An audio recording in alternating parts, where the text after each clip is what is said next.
So, good morning. We are meeting after a long time. Happy New Year too. I hope we all have a peaceful, healthy 2026. लेकिन 2026 की शुरुआत बड़े ही गंभीर note पर हुई है।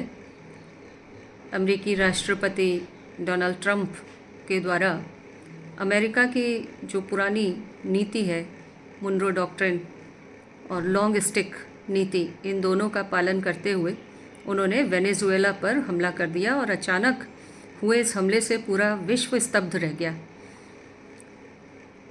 एक स्वतंत्र देश के राष्ट्रपति को उसके बेडरूम से उसको और उसकी पत्नी को अमेरिकी सेना खींचकर ले गई। इसको आप किडनैप कहिए या सीज़ करना कहिए, जो भी कहिए, लेकिन ये हम सब के लिए बड़ी चौंकाने वाली बात इसलिए है क्योंकि इससे लग रहा है कि वेस्टफेलियन स्टेट जो स्थापित किया गया था, जिसमें सभी राष्ट्र एक दूसरे की सॉवरेनिटी का सम्मान करेंगे, वो विचार अब ख़त्म हो रहा है, ऐसा लगता है। और इस घटना से और भी देशों की जो एम्बिशंस हैं उनको बढ़ावा मिलेगा, ऐसी आशंकाएं जताई जा रही हैं। रूस यूक्रेन पर इसी तरीके से नियंत्रण कर सकता है, चीन ताइवान पर कर सकता है, तो ऐसे और भी उदाहरण हैं। और यूनाइटेड नेशंस जिस तरीके से कमज़ोर दिखाई दिया है वो बहुत गंभीर बात है। यूनाइटेड नेशंस को ये माना जाता है कि वो विश्व के सभी देशों में एक स्टेबिलिटी, सिक्योरिटी स्थापित करने वाली संस्था है, लेकिन उसने इस एक्ट को कंडेम करने के अलावा और कुछ भी नहीं किया। अमेरिका के इस इन्वॉल्वमेंट के, लैटिन अमेरिका के अंदर अमेरिका का जो इन्वॉल्वमेंट है उसके रूट्स बहुत पुराने हैं, बहुत पीछे तक जाते हैं। 1823 में जब मुनरो डॉक्ट्रिन दी गई थी और जिसका काम था कि अमेरिकी इंटरेस्ट को सेफगार्ड करना, प्रोटेक्ट करना और यूरोपीय ताकतों को उसमें इंटरवीन करने से रोकना। यूरोपीय ताकतें अमेरिका के कार्यों में इंटरवीन न करें, इसके लिए मुनरो डॉक्ट्रिन दी गई कि हम आपके यानी यूरोप के मामलों में हस्तक्षेप नहीं करेंगे और आप हमारे यानी अमेरिका के मामलों में हस्तक्षेप नहीं करेंगे। और इसी नीति के अंतर्गत धीरे धीरे जो इंटरवेंशनिस्ट पॉलिसी थी वो अमेरिका की डेवलप हो गई। लैटिन अमेरिका और जो कैरेबियन स्टेट्स थे उनमें अमेरिका ने शुरुआती दौर में सेकेंड वर्ल्ड वॉर के बाद कम्युनिज़्म के प्रसार को रोकने के लिए इस नीति को अपनाया था और कोल्ड वॉर के दौरान इस प्रकार की नीति को अपनाया गया। और लेकिन हम देख रहे हैं कि आज जबकि शीत युद्ध नहीं चल रहा है, उस समय भी इस नीति को जारी रखा गया। वेनेजुएला का उदाहरण इस बात को साबित करता है। मुनरो डॉक्ट्रिन के अलावा हमने बिग स्टिक अप्रोच की हम बात कर रहे हैं, जिसको थियोडोर रूजवेल्ट से इंस्पायर्ड माना जाता है। अमेरिका ने एक लंबे समय तक इस पॉलिसी का, बिग स्टिक पॉलिसी या स्ट्रैटेजी कहिए, उसका इस्तेमाल किया है। ये एक ऐसी स्ट्रैटेजी है जिसमें डिप्लोमेसी और मिलिट्री फोर्स दोनों के प्रयोग को शामिल किया जाता है, यानी मिलिट्री फोर्स का भी प्रयोग किया जाता है और साथ ही डिप्लोमेसी का, सॉफ्ट पावर और हार्ड पावर दोनों का प्रयोग करना, आज के शब्दों में अगर कहें। रूजवेल्ट ने मुनरो डॉक्ट्रिन को और एक्सपैंड किया and the purpose was to justify unilateral action in the region on the part of America and thus establishing the US as a regional enforcer. आगे अगर हम देखें तो कई कोवर्ट एक्शंस अमेरिका ने कोल्ड वॉर के दौरान लिए, क्योंकि उस समय ओवर्ट एक्शन लेना संभव नहीं था। वो तुरंत ही हॉट वॉर में परिवर्तित हो जाता, सिचुएशन बिगड़ जाती, थर्ड वर्ल्ड वॉर हो जाता, और इसलिए कोवर्ट एक्शंस ही लिए गए।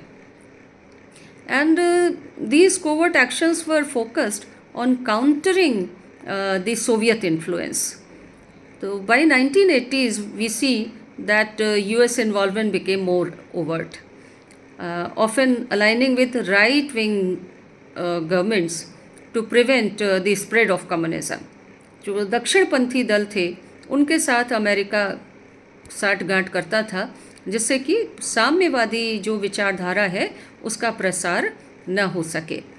और क्योंकि साम्यवादी विचारधारा अमेरिका को थ्रेट कर सकती है, ऐसा अमेरिका मानता था। मिड 1980s तक हम देखते हैं कि अमेरिका की जो प्रायोरिटी थी वो कम्युनिज़्म से शिफ्ट होकर ड्रग ट्रैफिकिंग से लड़ाई पर हो गई थी। अब तक 84-85 तक सोवियत संघ का भी पतन होने लगा था और कम्युनिज़्म उतना बड़ा थ्रेट नहीं रह गया था जितना कि ड्रग जो सप्लाई हो रहा था, जो ट्रैफिक किया जा रहा था अमेरिका में कई लैटिन अमेरिकन कंट्रीज़ के माध्यम से, वो अब फोकस हो गया था अमेरिका का। और आगे जाकर नार्को टेररिज्म का इसे नाम दिया गया, क्योंकि जो नार्कोटिक्स के ज़रिए से आय हो रही थी उसका प्रयोग टेररिज्म के प्रसार में उसको मजबूत बनाने के लिए किया जा रहा था। दूसरे देशों में टेररिस्ट एक्टिविटीज़ के लिए इसका प्रयोग किया जा रहा था। तो ये जो स्ट्रैटेजिक शिफ्ट हुई वो भी हम देखते हैं कि वो मुनरो डॉक्ट्रिन में ही रूटेड थी और it influenced military actions, sanctions and it also promoted covert operations across the region. तो ऐसा नहीं है कि जो वेनेजुएला में हुआ वो कोई नई घटना है, अमेरिका पहले भी ऐसा कर चुका है। और अगर हम देखें तो 1954 में ग्वाटेमाला में अमेरिका ने ऐसा ही एक एक्शन किया था, जब उसने ग्वाटेमालन प्रेसिडेंट जैकोबो आर्बेंस को वहाँ से उखाड़ फेंका। और उसका कारण था कि वो कुछ लैंड रिफॉर्म कुछ एक्शंस ले रहे थे, इनिशिएटिव्स ले रहे थे, और जिससे अमेरिका की एक company which was owned by America, United fruit company, it was feeling threatened. तो यहाँ पर एक CIA लेड कू किया गया और जिसके माध्यम से कार्लोस कैस्टिलियो आर्मास इनको स्थापित कर दिया गया। और इस तरीके से ग्वाटेमाला में जो राइट विंग अथॉरिटी थी, जो राइट विंग गवर्नमेंट थी, उसको इस्टेब्लिश कर दिया गया, जो लंबे समय तक चलता रहा और इस तरीके से एक मॉडल बन गया अमेरिका के इंटरवेंशन का लैटिन अमेरिका कंट्रीज़ में। उसके बाद अगर हम 1961 में देखें तो बे ऑफ पिग्स, ये एक नाम दिया गया क्यूबा में लिए गए एक्शन का। क्यूबा में फिडेल कास्ट्रो का शासन था जो कम्युनिस्ट विचारधारा के ज़्यादा करीब थे। अमेरिका से 50 नॉटिकल माइल की दूरी पर स्थित क्यूबा में अगर कम्युनिज़्म स्थापित होता है तो अमेरिका के लिए ये बड़े कष्ट की बात थी और इसलिए अमेरिका ने इस पर हमला किया। फिडेल कास्ट्रो की सरकार को ख़त्म करने के लिए करीब 100 इन्वेजन किए गए, लेकिन ये एक बड़ा मुद्दा बन गया और सोवियत संघ की मिसाइलें क्यूबा में तैनात थी और अमेरिका ने क्यूबा की नाकेबंदी कर दी और प्रेशर डाला। इसको एक ऐसी लड़ाई कहते हैं जो बड़ी ख़तरनाक थी। It was a show off brinkmanship, यानी किसी भी क्षण ये एक बड़े युद्ध में परिवर्तित हो सकता था। लेकिन somehow Cuban missile crisis solve हुई और सोवियत संघ ने अपनी मिसाइलें वहाँ से हटा ली और अमेरिका ने अपनी जो फोर्सेस थी वो हटा ली। तो ये 1962 में हुआ। कनाडा जॉन एफ कैनेडी उस समय अमेरिका के राष्ट्रपति थे, माफ़ कीजिएगा। तो जॉन एफ कैनेडी उस समय अमेरिका के राष्ट्रपति थे। उस समय अगर कुछ भी दुर्घटना होती तो बहुत बड़ा न्यूक्लियर डिज़ास्टर हो सकता था। 1983 में ग्रेनेडा का केस याद कर लीजिए और यहाँ पर एक ऑपरेशन लॉन्च किया गया अमेरिका के द्वारा जिसे ऑपरेशन अर्जेंट फ्यूरी कहा गया। यहाँ पर मिलिट्री इंटरवेंशन के माध्यम से एक प्रोविजनल गवर्नमेंट बना दी गई और उसके बाद इलेक्शंस कराए गए और फिर यहाँ पर डेमोक्रेटिक स्टेबिलिटी को स्थापित कर दिया गया। तो ग्रेनेडा एक रेयर केस है जहाँ पर कह सकते हैं कि अमेरिका का जो ऑपरेशन था वो सक्सेसफुल हुआ। फिर आती है बारी निकरागुआ की। The Reagan administration covertly supported the Contras against the Sandinista government. Although congressional restrictions थे, लेकिन उसके बावजूद भी तो ये जो Iran Contra scandal it was exposed and जो 1990 के समय में जब सैंडिनिस्टाज ने अपनी जो शक्ति थी, पावर थी उनके पास, वो उनकी चली गई, तो Daniel Ortega return to leadership in 2006 और इस तरीके से ग्रेजुअली यहाँ पर एक फैमिली डिक्टेटरशिप स्थापित हो गई। 1989 में US invaded Panama to remove general Manuel Noriega citing drug trafficking and corruption.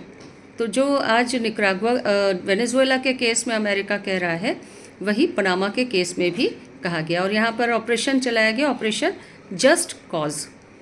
Although it succeeded with limited military engagement and A clear exit plan.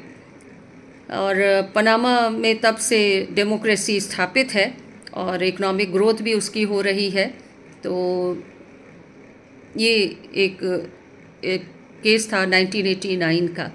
इसके बाद ही विश्व में परिवर्तन होता है और एक यूनिपोलर वर्ल्ड बन जाता है और उसके बाद आज हम 2026 में देख रहे हैं, लगभग 25-35 साल के बाद हम देख रहे हैं कि अमेरिका ने एक बार फिर उसी पुरानी डॉक्ट्रिन को, big stick and Monroe doctrine, उसका इस्तेमाल करते हुए और ड्रग ट्रैफिकिंग के नाम पर, नार्को टेररिज्म के नाम पर वेनेजुएला पर हमला किया और उसके राष्ट्रपति को इस आधार पर गिरफ्तार कर लिया कि वो नार्को टेररिज्म को पनाह दे रहे हैं। ट्रंप का ये जो कैंपेन था वो अमेरिका की जो पुरानी नीति चली आ रही है उसका ही एक नमूना है।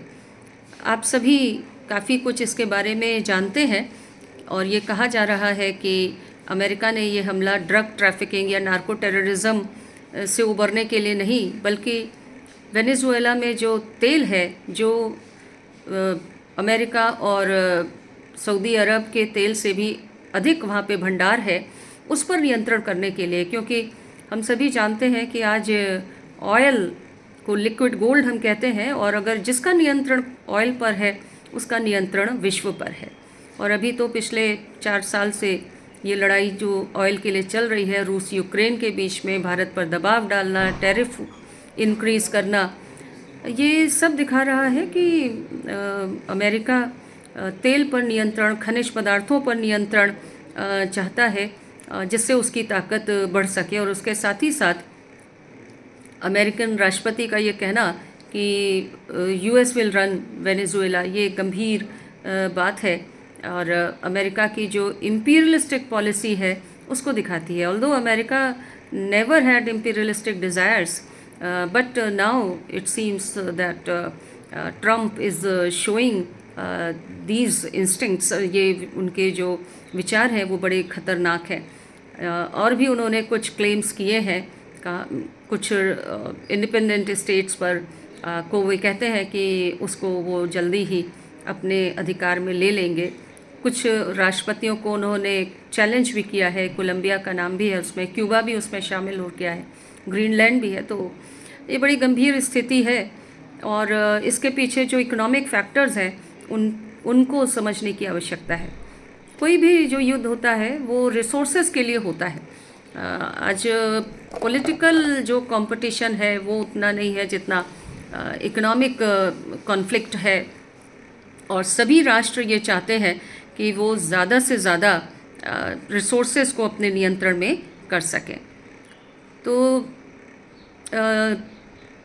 ये जो छोटा सा वीडियो है जिसमें एक हमने झलक आपको दिखाई है अमेरिका की जो इंटरवेंशनिस्ट पॉलिसी है उसकी एक छोटी सी झलक, वो भी स्पेशली लैटिन अमेरिका और कैरिबियन देशों में, अन्य जगहों पे नहीं। विश्व तो बहुत बड़ा है।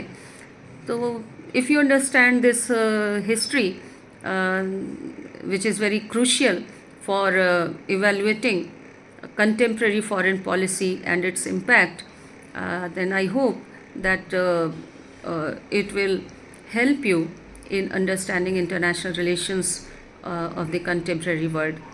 Thank you so much, and please subscribe to my channel if you have still not subscribed to it. Watch the video and share it with your family members and friends. Thank you.